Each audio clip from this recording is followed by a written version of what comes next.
Isang mapagpalang araw muli sa inyo, mga minamahal kong kakwento. Bago tayo magpatuloy, hayaan ninyo akong sariwain ng kaunti ang ating huling paglalakbay.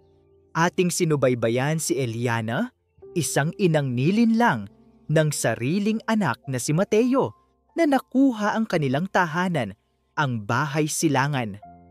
Mula sa pagiging biktima, bumangon si Eliana. Sa tulong ng perang kompensasyon para sa kanyang yumaong asawa, hindi lang niya nabawi ang bahay, kundi nagtayo pa siya ng isang kanlungan para sa mga inang pinabayaan, ang tahanan ng pag-asa. Nagwakas ang ating kwento sa paghahanap ni Eliana ng kapayapaan, habang si Mateo naman ay nagsisimula sa kanyang mahabang daan patungo sa pagsisisi. Ngunit, mga kakwento, ang buhay ay hindi natatapos sa isang panalo lamang. Ang mga anino ng nakaraan ay laging naghahanap ng siwang upang muling makapasok. At ngayon, samahan ninyo akong muli sa pagbubukas ng ikalawang aklat ng buhay ni Eliana, isang kwentong pinamagatang ang muling pagbangon ng abo. 6 na buwan ang lumipas mula nang huling magtagpo ang landas ng mag-ina sa hagdan ng korte. Sa loob ng 6 na buwang iyon, ang tahanan ng pag-asa ay namukadkad na parang isang hardin sa gitna ng disyerto. Hindi na ito isang gusali lamang na gawa sa semento at yero. Ito ay naging isang pusong tumitibok, isang pamilyang binuo hindi ng dugo, kundi ng mga pinag-isang karanasan ng sakit at pagbangon. Ang bawat umaga ay nagsisimula sa isang ritual ng pag-asa. Bago pa man sumikat ang araw, gising na si Eliana. Ang amoy ng sinangag na may bawang at ang bagong timplang kape ay gumagapang mula sa kusina, nagsisilbing paanyaya sa isang bagong araw. Sa hardin, makikita mo si Lola Nena, ang unang residente na nagmulat sa kanya sa mas malaki niyang misyon na masayang nag-aalis ng mga tuyong dahon sa tanim na kamatis. Sa kabilang dako, si Lola Ising naman na laging may baong kwento at halakhak, ang nangunguna sa munting ehersisyo ng mga lola na sinasaliwan ng isang lumang radyo na tumutugtog ng mga kundiman. Si Eliana, na ngayoy mas kilala sa lahat bilang Nanay Eliana, ay ang kaluluwa ng lugar. Ang kanyang mga kamay na dating sanay lamang sa paghawak ng karayom at sinulid ay sanay na ngayong humaplos sa mga noong kukulubot, mag-alis ng mga tinik sa rosas at magpatikim ng mainit na sabaw sa mga nanlalamig na puso. Ang kapayapaang matagal na niyang hinahanap ay hindi niya natagpuan sa paglimot sa sakit, kundi sa paggamit ng sakit na iyon para maghilom ng sugat ng iba. Ang bawat ngiti ng mga lolang inaarugan niya ay isang balsamo sa kanyang sariling mga sugat. Ngunit habang ang pag-asa ay namumulaklak sa Laguna, sa isang maalikabok at maingay na lugar sa Maynila, isang ibang uri ng binhi ang tahimik na inaalagaan, ang binhi ng pagsisisi. Sa ilalim ng nakakapasong sikat ng araw, buong araw na nagbabanat ng buto si Mateo sa isang construction site. Ang dati makinis niyang balat ay ngayoy sunog at itim. Ang dati malambot niyang mga kamay na sanay lang humawak ng ballpen para pumirma sa panloloko ay ngayoy magaspang at kalyado na sa pagbuhat ng mga hollow block at paghalo ng semento. Ito ang kanyang parusa sa sarili, isang pisikal na paalala sa bigat ng kanyang kasalanan. Ang kanyang buhay ay isang paulit-ulit na siklo ng pagod at pangungulila. Mula sa trabaho, uuwi siya sa isang maliit at masikip na kwarto na inuupahan niya. Pagkatapos maligo at kumain ng kanin at tuyo, ilalabas niya ang isang lumang sobre.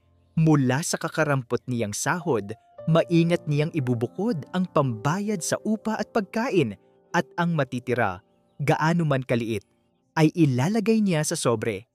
Bawat katapusan ng buwan, pipila siya sa isang remittance center Para po sa Angel's Wings Foundation, sasabihin niya sa kahera, isang pangalang pinili niya para walang sino mang makakilala sa kanya o sa pinapadalhan niya. Lingid sa kanyang kaalaman, ang pundasyong iyon ay isang partner charity na direktang nag-aabot ng tulong sa tahanan ng pag-asa. Hindi niya alam na ang bawat patak ng pawis niya ay nagiging isang butil ng bigas o isang gamot para sa mga inang inaalagaan ng inang kanyang sinaktan.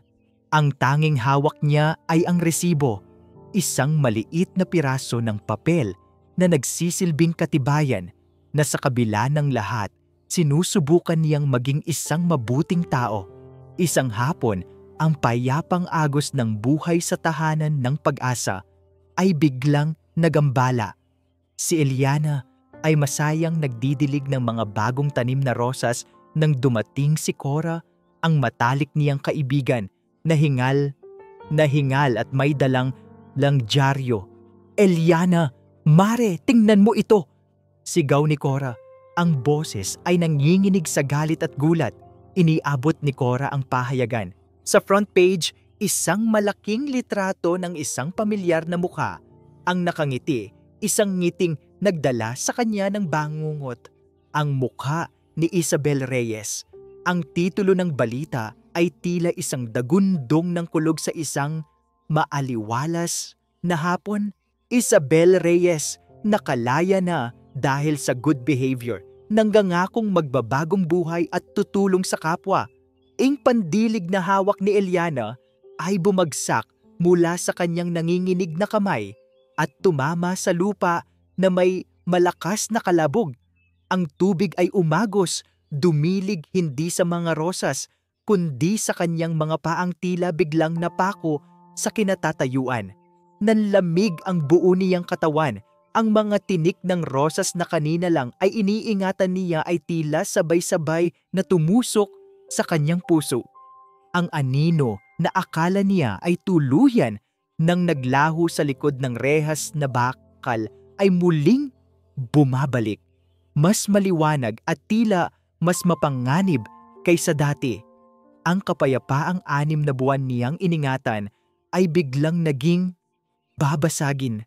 At sa kaibuturan ng kanyang puso, alam ni Eliana na hindi pa ito ang katapusan. Ito ay simula pa lamang ng isang bagong bagyo. Ang balita ng paglaya ni Isabel ay kumalat na parang apoy sa tuyong damuhan. Sa tahanan ng pag-asa, ang masayang kwentuhan ni mga lola ay napalitan ng mga bulungan ng pag-aalala. Si Eliana, bagamat pilit na ipinapakita ang katatagan sa harap nila, ay hindi mapakali sa loob-loob niya. Gabi-gabi, binabalikan siya ng mga alaala, ang mapanuring mga mata ni Isabel, ing malamig nitong pagtawa, ing paraan kung paano nito sinira ang kanyang buhay na parang isang laruan lamang. Ngunit hindi nag-aksaya ng panahon si Isabel Reyes. Hindi siya nagtago sa kahihiyan o namuhay ng tahimik. Sa halip, ginawa niya ang isang bagay na mas matalino at mas mapanganib. Niyakap niya ang kasikatan na dulot ng kanyang iskandalo at ginamit ito para sa kanyang pagbabalik. 1 linggo lamang matapos siyang makalaya, naging panauhin siya sa isang sikat na morning talk show.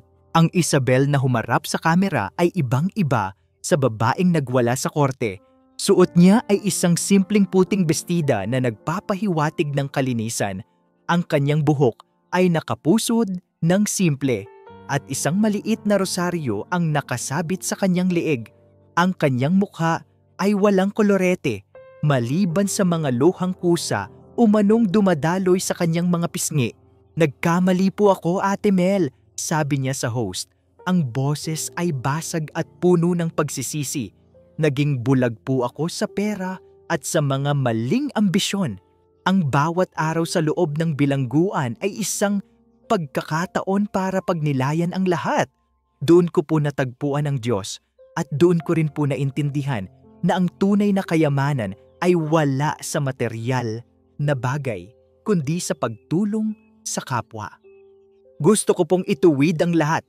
Gusto kong gamitin ang pangalawang pagkakataon na ito para patunayan na nagbago na ako. Ang kanyang pag-arte ay perpekto. Ang buong bansa ay nahabag. Ang mga komentaryo sa social media ay umapaw sa suporta. Everyone deserves a second chance, sabi ng isang netizen. Wow!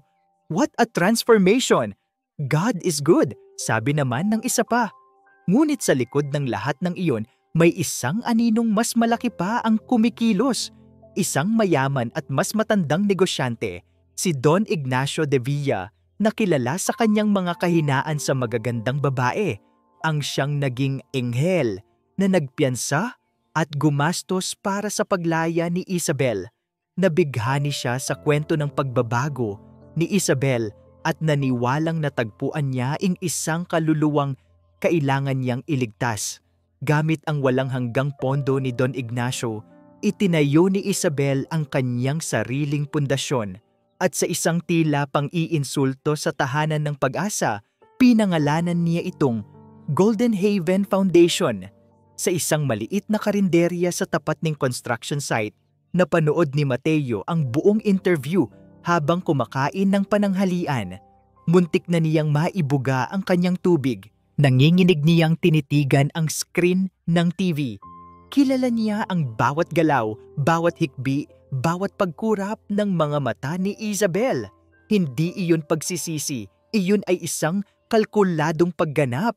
Ang mga luhang iyon ay hindi luha ng isang nagsisising makasalanan. Iyon ay luha ng isang buwaya na nag-aabang ng kanyang susunod na biktima.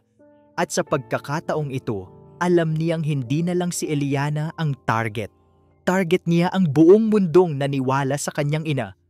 Ilang linggo lang ang lumipas, isang malaking billboard ang itinayo sa kahabaan ng EDSA. Naroon ang nakangiting mukha ni Isabel, katabi ang isang modernong gusali. Ang anunsyo, Golden Haven, isang ginintuang tahanan para sa mga ginintuang taon. Ang tunay na pag-aalaga sa isang world-class na pasilidad. Ang gusali ay itinayo sa isang mamahaling lugar sa Taguig. Mayroon itong swimming pool, sariling sinehan, 24 oras na mga nurse at mga chef na naghahanda ng pagkain. Ito ay kabaligtaran ng simpleng tahanan ng pag-asa. Hindi ito isang tahanan, ito ay isang hotel at doon nagsimula ang isang digmaang hindi nakikita. Isang digmaan ng imahe, ng impluwensya at ng habag. Habang si Eliana ay nag-aalok ng init ng isang tunay na pamilya, si Isabel naman ay nag-aalok ng kinang ng isang marangyang buhay. Naramdaman ni Eliana ang unang epekto nito nang tumawag ang isa sa kanyang mga regular na donor, isang may-ari ng grocery store. "Pasensya na, Nanay Eliana," sabi nito sa telepono. Ang boses ay tila nahihiya. "Ang aming buwanang donasyon sa Golden Haven na muna namin ibibigay. Alam mo na, mas malaki ang kanilang naa-abset at maganda rin para sa imahe ng aming kumpanya na makasama sila." Pagkababa ng telepono, napaupo si Eliana, tinitigan niya ang kanyang mga kamay. Ang mga kamay na ito ang nagtayo sa tahanan ng pag-asa, piraso-piraso. Ngayon, nararamdaman niya ang isang puwersang hindi niya nakikita na unti-unting sinusubukang gibain ang lahat ng kanyang pinaghirapan. Ang anino ay hindi na lang bumabalik. Ito ay nagsisimula ng manakop. Ang pagtawag ng may-ari ng grocery ay simula pa lamang. Sa mga sumunod na linggo, ang digmaan sa pagitan ng tahanan ng pag-asa at Golden Haven ay lalong tumindi, hindi sa pamamagitan ng direktang komprontasyon, kundi sa isang mas mapanirang paraan, ang paglason sa isipan ng publiko. Naging paboritong paksa ng mga vlogger at blogger ang inspiring story ni Isabel. Ang mga artikulo ay may mga pamagat na tulad ng "From Bars to Building a Haven, The Isabel Reyes Story." Sa bawat interview, hindi niya nakakalimutang banggitin ang tahanan ng pag-asa, ngunit sa paraang tila nagpapakita ng awa. Nakakalungkot po na may mga pasilidad na kulang sa pondo. Sasabihin niya ba sabihin na may pekeng lungkot sa kanyang boses. Ang layunin po ng Golden Haven ay tulungan silang lahat iangat ang standard ng pag-aalaga sa ating mga nakatatanda. Ang ating mga lolo't lola ay karapat-dapat sa pinakamahusay, hindi sa pwede na Di ang mga salitang kulang sa pondo at pwede na ay parang mga maliliit na karayom na tumutusok sa reputasyon na pinaghirapan ni Eliana. Ang kanyang simpleng pamumuhay at praktikal na pag-aalaga ay pinalabas na kakulangan at kapabayaan. Ang lason ay hindi lang nanatili sa labas, dahan-dahan itong pumasok sa loob mismo ng mga pader ng tahanan ng pag-asa. Isang araw, isang magarang van na may logo ng Golden Haven ang huminto sa tapat ng gate.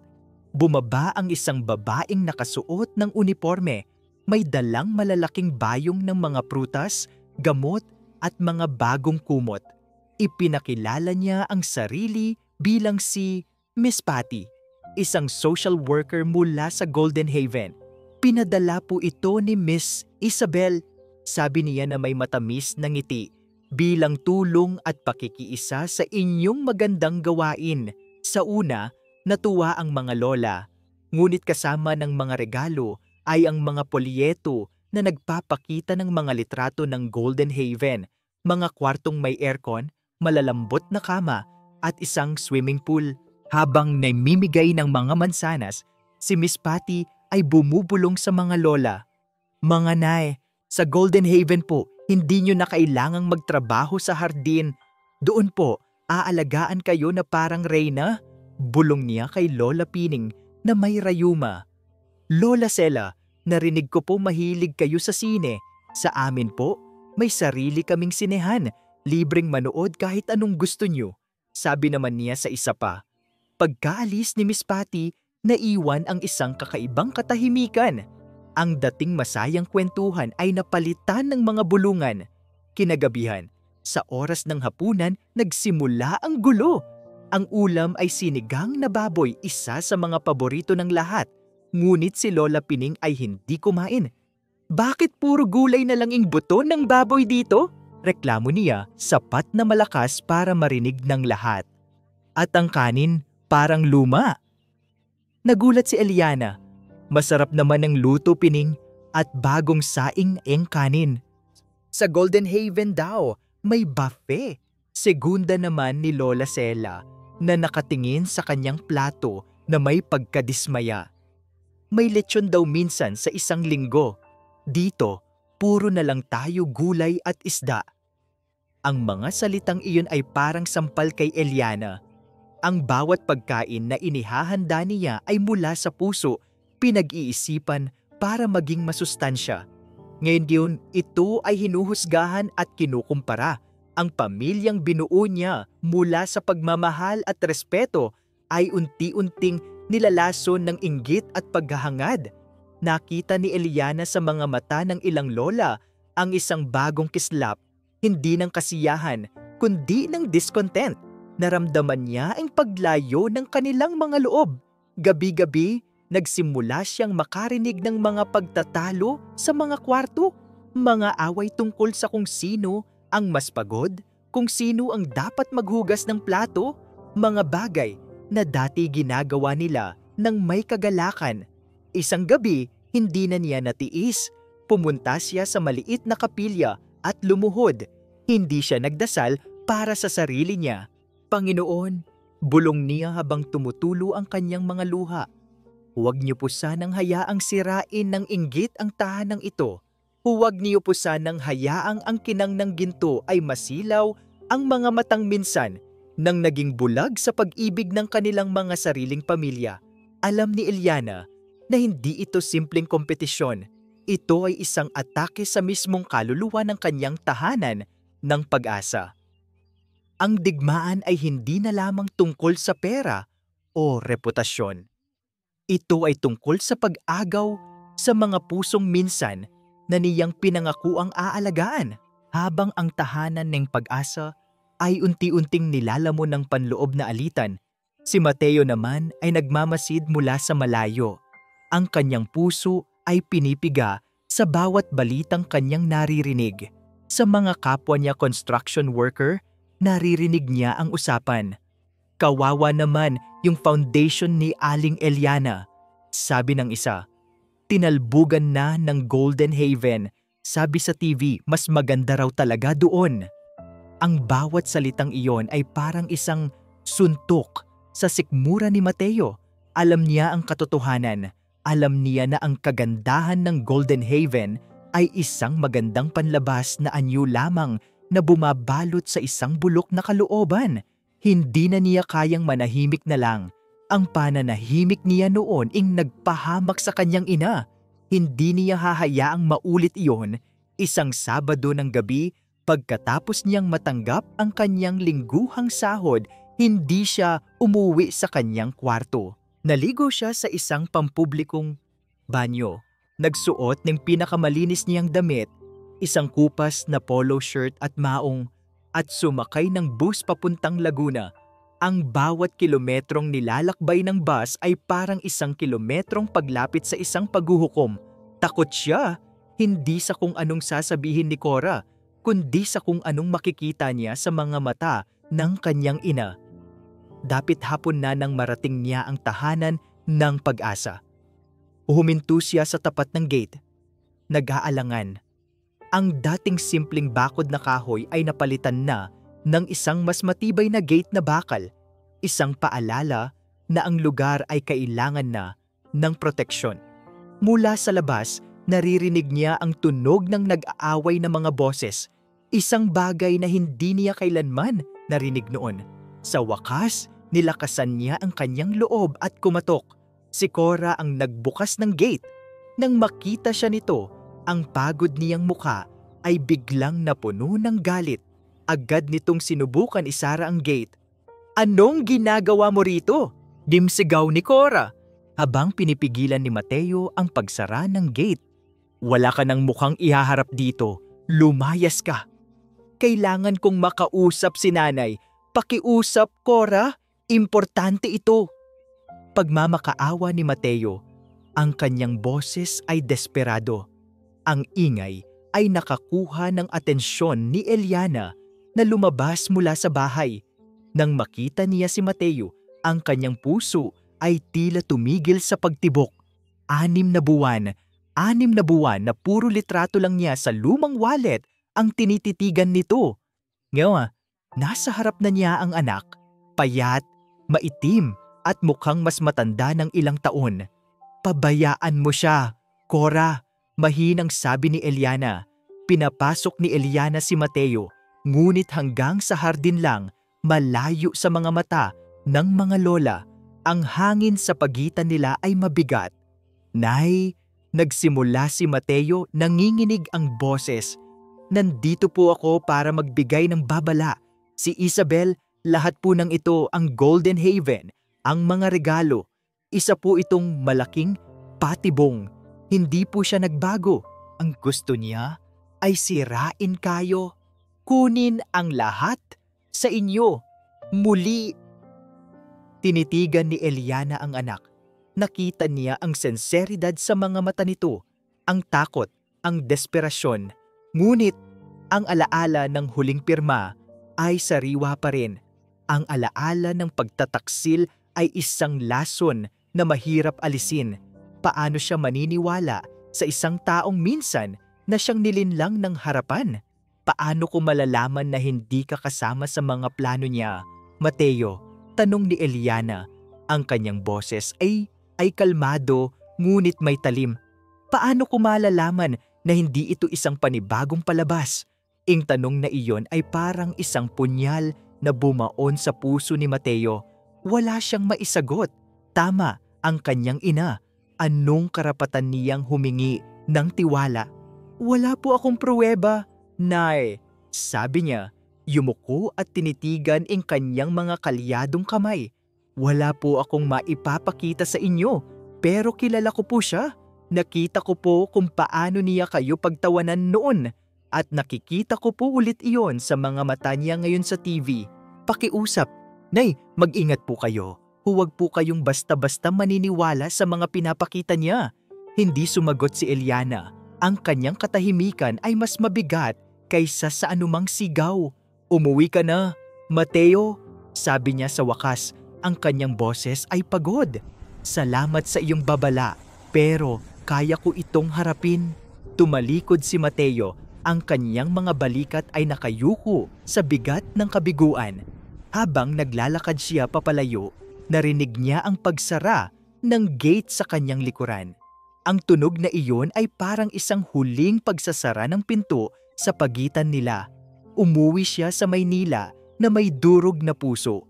Alam niyang nabigo siyang kumbinsihin ang kanyang ina. Ngunit habang nakaupo siya sa bus, isang mapanganib na ideya ang nabuo sa kanyang isipan. Kung hindi siya mapapaniwalaan ng kanyang ina, kailangan niyang kumuha ng pruweba. At may isang paraan lang para gawin iyon. Kailangan niyang bumalik sa ahas. Kailangan niyang hayaan ang sarili na matuklaw muli para lang maipakita sa kanyang ina kung nasaan ang tunay na kamandag. Ang desisyong iyon ang maglalagay sa kanya sa bingit ng kapahamakan. Ang pagbisita ni Mateo ay nag-iwan ng isang malalim na bakas sa puso ni Eliana. Bagamat hindi niya ipinakita, ang babala ng kanyang anak ay umalingaw-ngaw sa kanyang isipan. Naging mas mapagmatyag siya, mas maingat. Ngunit ang mga hakbang ni Isabel ay tila laging nauuna sa kanya. Lalong naging agresibo ang Golden Haven. Hindi na lang ito simpleng kompetisyon. Ito ay isang sistematikong pagsalakay. Isang araw, isang formal na sulat ang dumating sa tahanan ng Pag-asa mula sa isang kilalang law firm. Ito ay isang Notice of Inspection mula sa Department of Social Welfare and Development, DSWA, na hinihiling ng Golden Haven bilang isang concerned citizen. Nakasaad sa sulat na iinspeksyonin ang kanilang pasilidad para tiyakin na sumusunod ito sa highest standards of care. Alam ni Eliana kung ano ang ibig sabihin nito. Ito ay isang formal na panggigipit. Bagamat malinis ang kanyang konsensya at maayos ang kanyang pamamalakad, alam niyang hahanapan siya ng butas.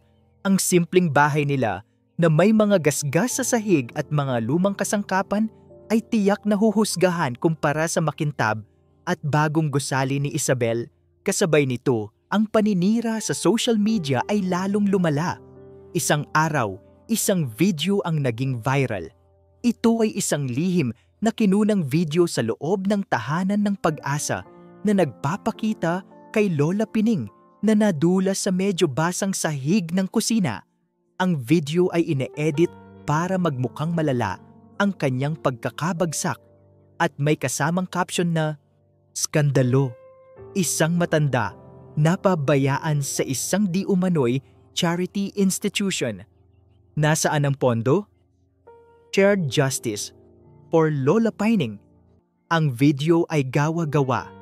Ang totoo, bahagya lang nadulas si Lola Pining at agad siyang tinulungan ni Eliana. Ngunit sa mundo ng social media, ang unang lumabas na balita ang siyang pinaniniwalaan. Umulan ng batikos laban kay Eliana. Tinawag siyang pabaya, mukhang pera at mapagpanggap. Ang pinakamatinding dagok ay dumating. Makalipas ang ilang araw, isang magarang sasakyan ang huminto sa tapat ng tahanan at bumaba si Isabel kasama ang ilang camera crew mula sa isang TV station. "Nandito po kami para sunduin sina Lola Pining at Lola Sela," sabi ni Isabel sa media. Ang kanyang boses ay puno ng pag-aalala. "Hindi na po kaya ng konsensya naming makita silang nagtitiis dito. Sa Golden Haven, mabibigyan sila ng karangalan at pag-aalagang nararapat sa kanila." Lumabas sina Lola Pining at Lola Sela na may daladalang mga bag. Umiiyak sila habang niyayakap si Isabel sa harap ng mga kamera. Hindi tumingin si Lola Pining Lola Pining kay Eliana, ngunit si Lola Sela, bago pumasok sa sasakyan, ay lumingon. Sa kanyang mga mata, nakita ni Eliana hindi ang galit, kundi ang hiya at pagsisisi. Sang tingin na nagsasabing, "Patawarin mo ako, pero hindi ko matanggihan ang alok nila." Ang eksenang iyon ay sumira sa puso ni Eliana, hindi dahil sa pag-alis nila, kundi dahil sa paraan ng kanilang pag-alis. Ang pamilyang binuo niya ay ginamit bilang mga tauhan sa isang masamang dula-dulaan. Nang gabing iyon, ang tahanan ng Pag-asa ay nabalot ng isang mabigat na katahimikan. Maging ang mga natirang lola ay apektado. Ang tiwala ay nabasag. Ang saya ay napalitan ng takot at pagdududa. Pumasok si Eliana sa maliit na kapilya at isinara ang pinto.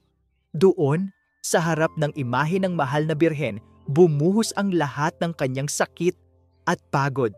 Napaluhod siya, hindi sa pagdarasal, kundi sa bigat ng kanyang nararamdaman. "Ricardo, mahal ko," hikbi niya. "Ano ang gagawin ko? Paano ko lalabanan ang isang halimaw na kayang gawing kasinungalingan ang katotohanan?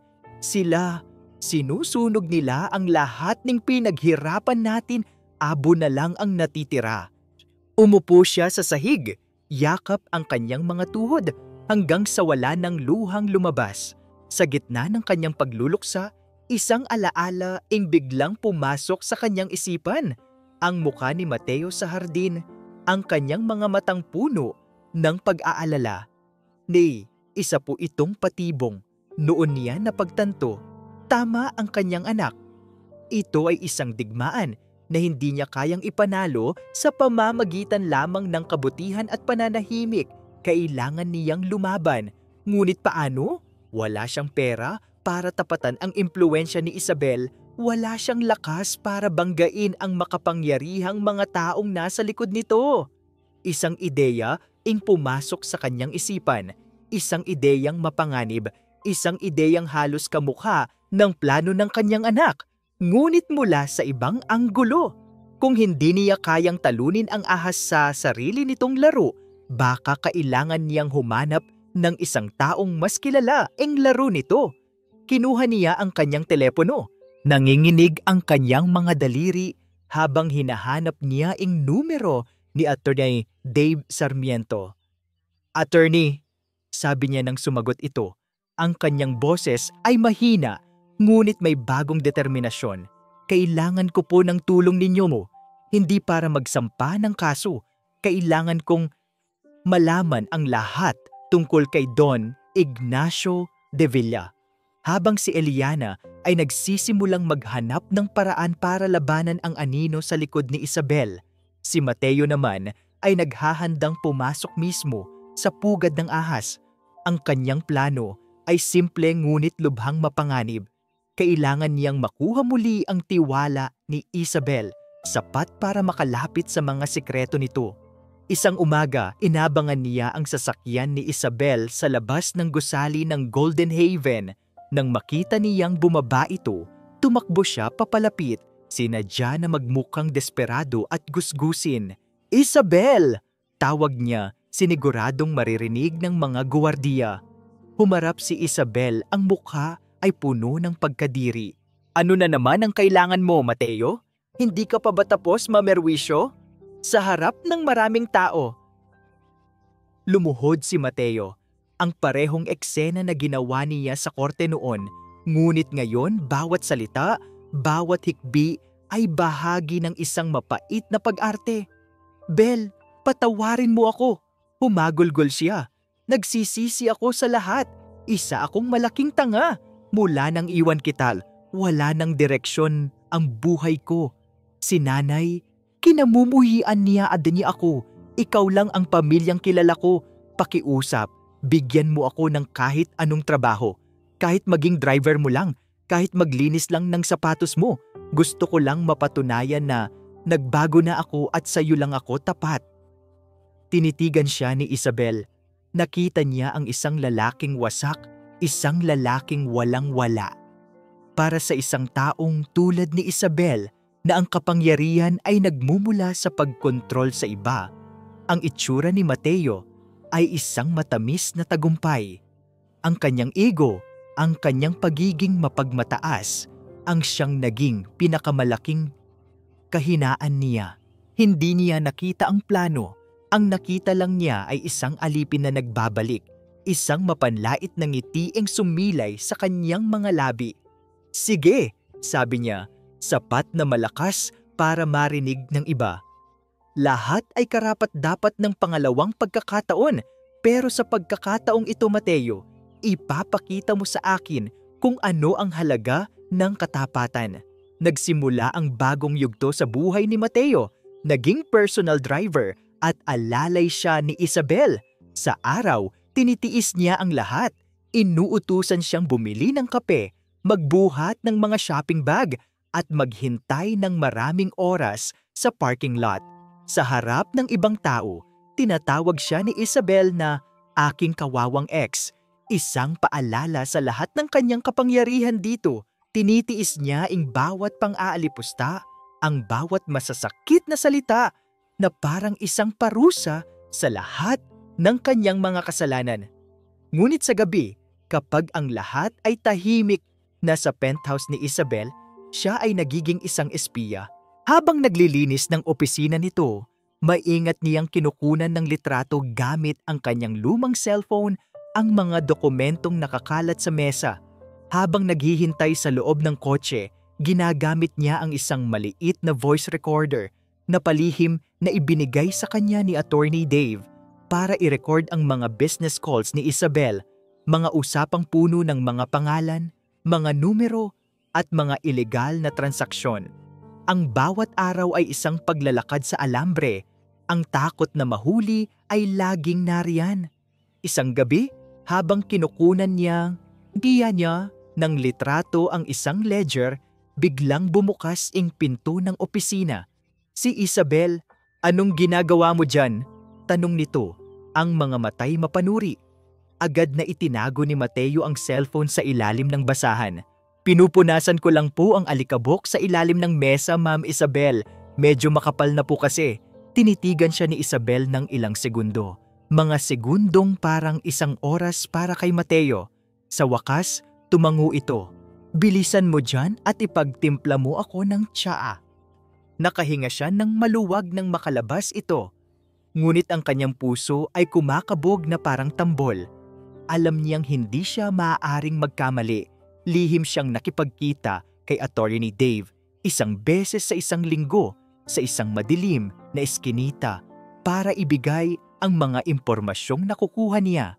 "Mag-ingat ka, Mateo," laging paalala ng abogado. "Isang maling galaw mo lang, buhay mo ang kapalit." "Alam ko po, attorney," sagot ni Mateo. Ang kanyang mga mata ay puno ng determinasyon. "Pero utang ko po ito sa nanay ko. Utang ko po sa kanya ang buhay ko." Habang si Mateo ay nasa anino, nagkukunwaring isang tupa sa gitna ng mga lobo, si Eliana naman, sa tulong ni Attorney Dave, ay nagsimulang maghukay. Ang impormasyong nakuha nila tungkol kay Don Ignacio de Villa ay nakakagulat. Ang matandang negosyante ay hindi lang mahilig sa babae. Mayroon din siyang mga record ng mga questionableng business deal, mga kaso ng tax evasion na bigla na lang nawawala, at mga koneksyon sa mga tiwaling politiko.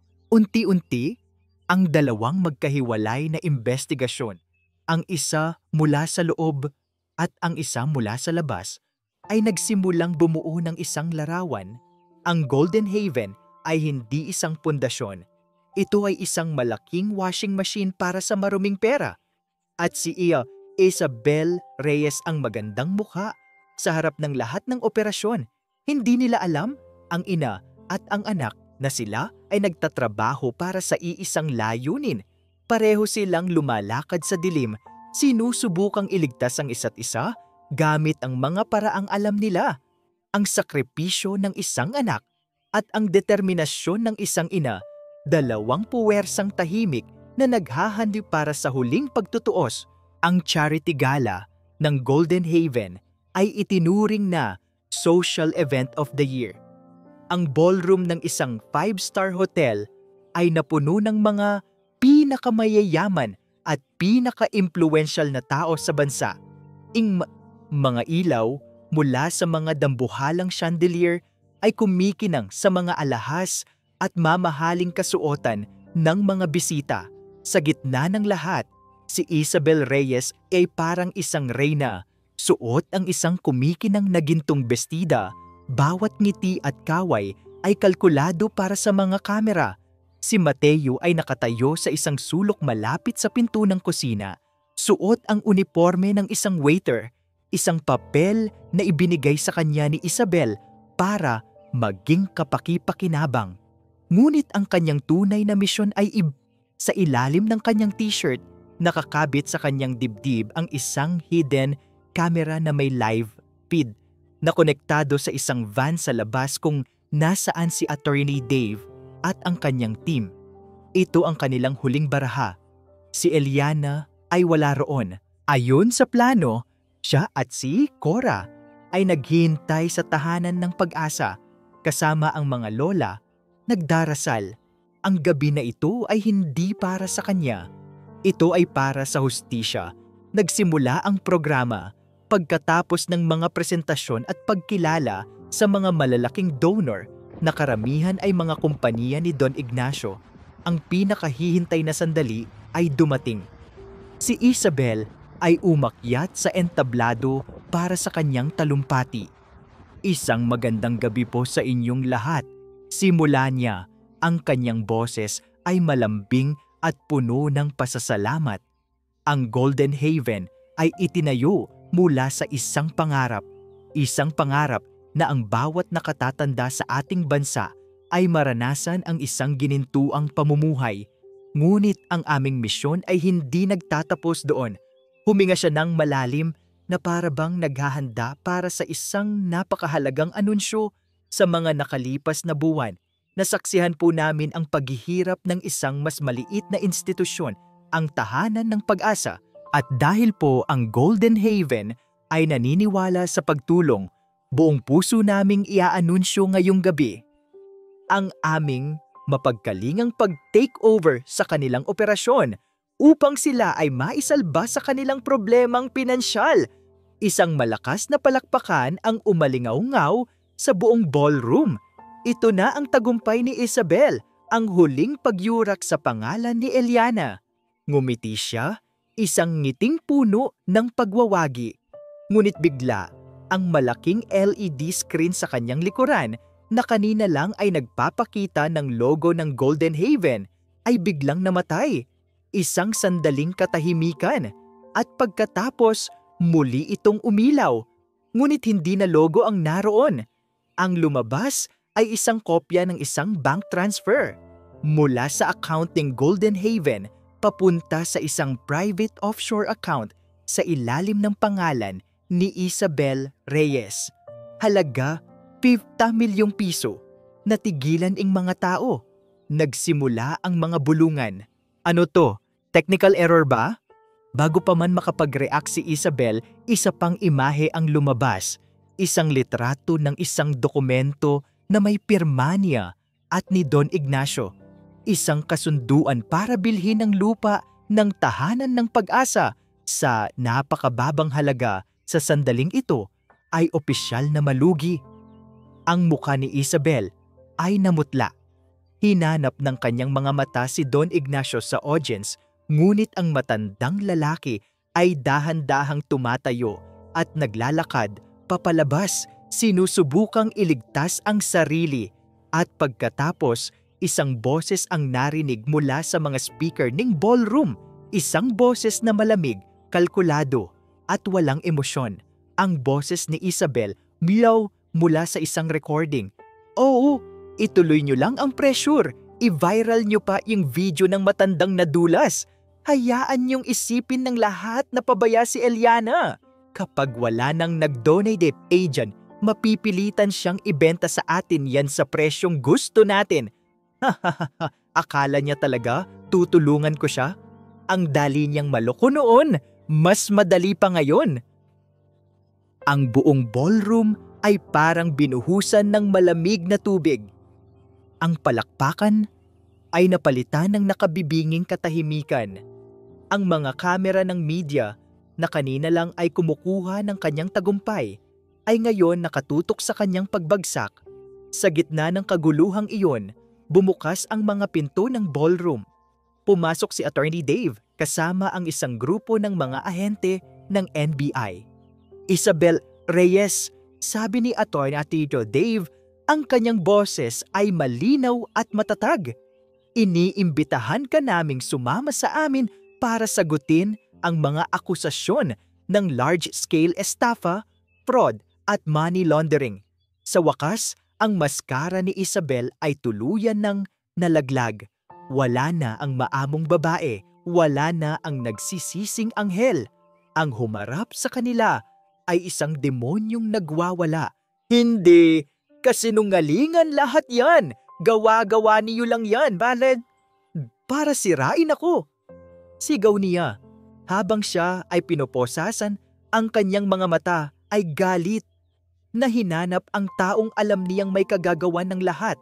Nakita niya si Mateo na dahan-dahang lumalabas mula sa sulok. Inaalis ang uniforme ng waiter para ipakita ang hidden camera.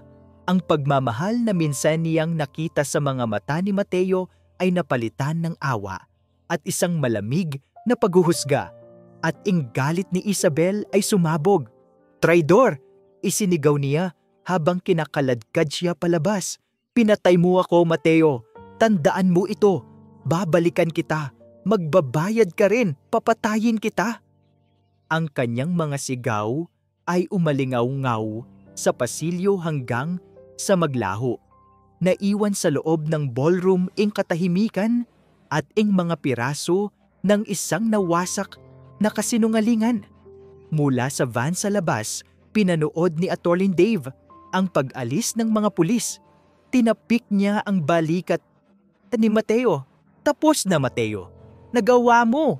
Tumango si Mateo, ngunit ang kanyang mga mata ay nakatingin sa malayo, sa direksyon ng Laguna. Ang kanyang misyon para sa hostisya ay tapos na. Ngunit alam niyang ang pinakamahirap na bahagi ng kanyang paglalakbay ay ngayon palang magsisimula. Ang pagharap sa ina na minsan na niyang sinira at ngayon ay kanyang iniligtas. Ang balita tungkol sa pagkakaaresto ni Isabel Reyes sa gitna ng kanyang sariling charity gala ay naging pambansang usapin. Sa isang iglap, ang pangalan ni Eliana Santos at ng tahanan ng Pag-asa ay muling nalinis. Ang batikos ay napalitan ng papuri. Ang pagdududa ay napalitan ng paghanga. Ang mga donasyon at tulong ay dumaloy na parang ilog. Mas malakas at mas marami pa kaysa dati. Maging sina Lola Pining at Lola Sela na may malaking kahihiyan ay personal na humingi ng tawad kay Eliana at tinanggap naman niya ng buong puso. Ang tahanan ng Pag-asa ay muling naging isang tunay na tahanan, mas matatag dahil sa unos na pinagdaanan. Ngunit sa gitna ng lahat ng tagumpay na ito, may isang bagay na hindi pa rin buo sa puso ni Eliana. Si Mateo. Mula nang mangyari ang gabi ng paghuhukom, hindi na ito nagpakita o nagparamdam. Nalaman ni Eliana ang lahat mula kay Kawati Dave. Ang buong kwento ng panganib na sinuong ng kanyang anak, ang bawat araw ng pagpapanggap, ang bawat piraso ng ebidensyang maingat nitong kinalap. Habang pinapakinggan niya ang kwento, ang kanyang puso ay pinupuno ng dalawang magkasalungat na damdamin. Isang napakalaking pagmamalaki para sa katapangan ng kanyang anak at isang mas malalim na kirot para sa sakripisyong kinailangan nitong gawin. Lumipas ang ilang linggo. Ang Pasko ay papalapit na. Ang tahanan ng Pag-asa ay napuno ng mga parol at mga palamuti. Ngunit para kay Eliana, ang liwanag ng mga ilaw ay hindi sapat para punan ang isang partikular na kadiliman sa kanyang puso. Isang hapon, habang nag-iisa siyang nakaupo sa hardin at pinagmamasdan ang mga bulaklak na kanyang inalagaan, isang anino ing tumakip sa sikat ng araw. Nang tumingala siya, nakita niya si Mateo. nakatayo sa kanyang harapan. Mas payat pa rin siya, ngunit wala na ang desperasyon sa kanyang mga mata. Napalitan ito ng isang tahimik na kalmaduhan, ngunit may bakas pa rin ng malalim na hiya. Wala siyang dalang regalo. Ang kanyang mga kamay ay walang laman. Walang nagsalita sa kanila ng ilang sandali. Ang tanging naririnig ay ang huni ng mga ibon at ang mahinang tawanan ng mga lola mula sa loob ng bahay.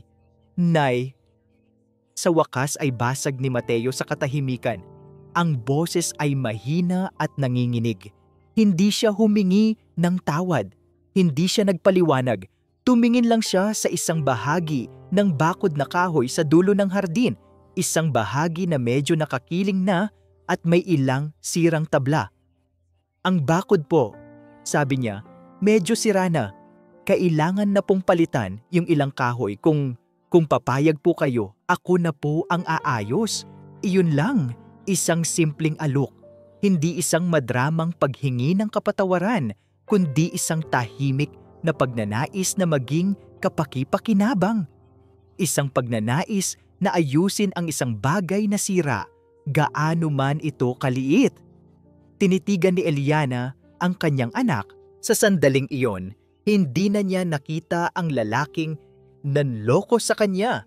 Hindi na niya nakita ang biktima o ang bayani.